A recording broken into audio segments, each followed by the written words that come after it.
Yeah, towards change. Please don't confuse me with a savage lyric writer, way above average, straight guerrilla fighter. One of the elite, put my ministry to be. We call him Son P. I'm all in with the T. America taught us terror in our grandparents' era. So you know what I mean when I say fuck the president and his demon daddy. Send a shout out to his head. Don't nobody be misled. We here to resurrect the dead. Wake the sleeping giant. Get the black messiah out of bed. What would you do? What would you do? What would you do? What would you do if the world's against you? What would you do if the world's against you? What would you do if the world's against you? Hip hop the last voice in the last days. What would you do? What would you do? People died. But we have to look at this current situation. I watched the Democratic nomination process. Ralph Nader, Howard Dean, Al Sharpton, I feel like would be better candidates. I don't care who don't like it. I'm telling you, I'm telling y'all, vote and vote for anybody but Bush. I'm telling you, you better listen. Right. Rap City. Bush said he would leave no child behind. But he wasn't talking about your child. Don't keep getting played. Yo, check this out, y'all. This is Diddy. And I want to tell you about my organization, Citizen Change. On November 2nd, we're going to stand up and we're going to forge a revolution. We're going to get real hip-hop on their ass. We're going to get real crazy because we're going to stand up and vote.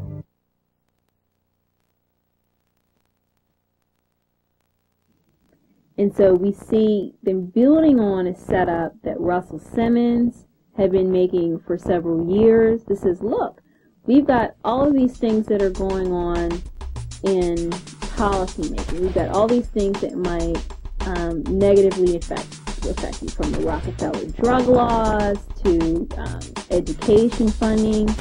And why are we clueless?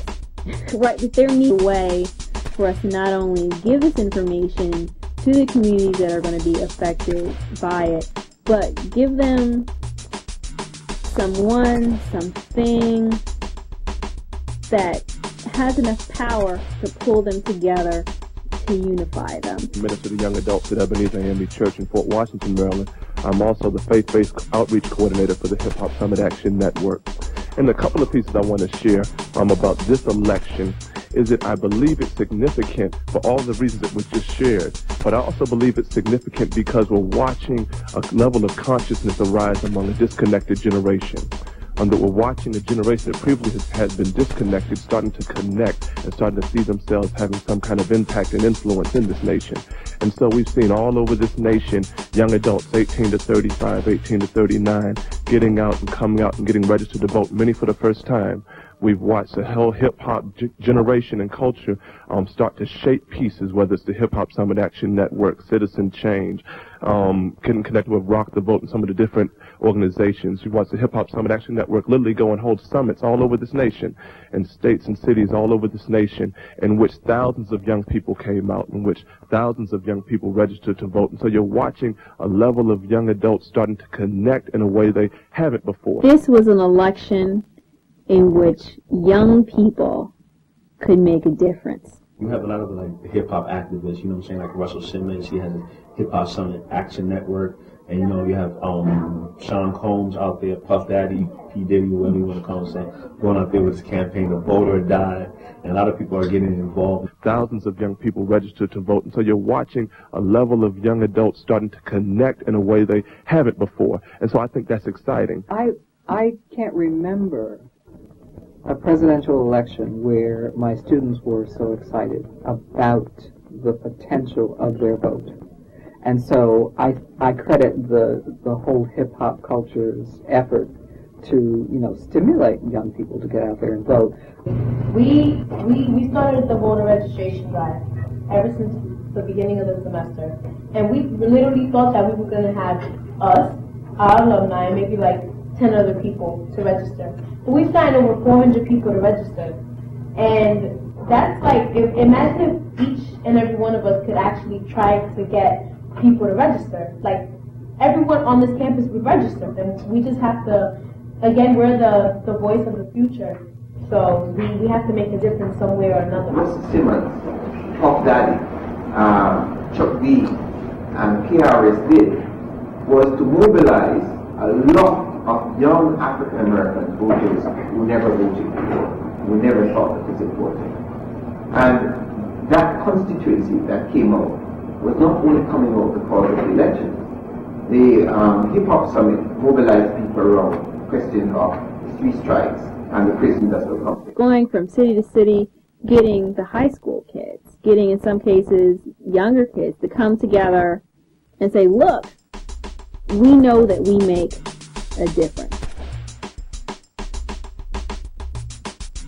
2 weeks ago I registered to vote, and this morning I voted for the first time in my life, and it felt really empowering. But what I believe, if we are wise and if we are smart, is that we will seize this opportunity to connect this generation, not just to get out and vote, but to start to get connected to issues and start to train them on how to occupy office. Train them on political activism. So I see this election as very significant because I believe it can have an impact on the political structure of the United States for years to come, because you're finding a sleeping giant that is finally trying to wake up. Now, right now, at the time you first wake up, you're kind of nodding, you kind of get yourself together. But my God, when they get clear-headed, my God, when they get their self-focused, my God, when they step up and say good morning and smell the coffee, it's going to be a phenomenal thing, and there's going to be a reckoning in this nation, because it's a generation that people have dodged around the issues, but this is the generation in which they're the ones fighting the battle in Iraq. They're the ones that are dying. They're the ones that are dealing with issues around student loans. They're the ones who you find more young people in jails than you find in getting educated in colleges. So if they step up to the plate, my God, it's going to be a wonderful time in this nation, and I'm just glad to be a part of it. God bless you.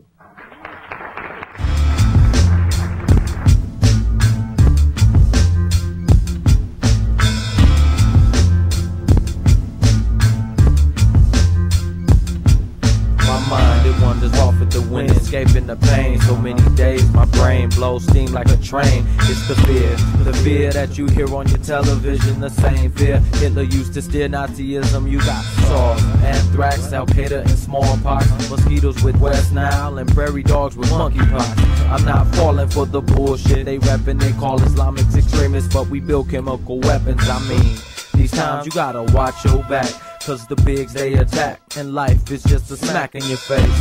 And most in this world don't know they play CPs. They get hung up on the small things in life, like how much or how little that you make in the night. Poverty is just a piece of the American dream, and if you awake or sleep, then you know what I mean.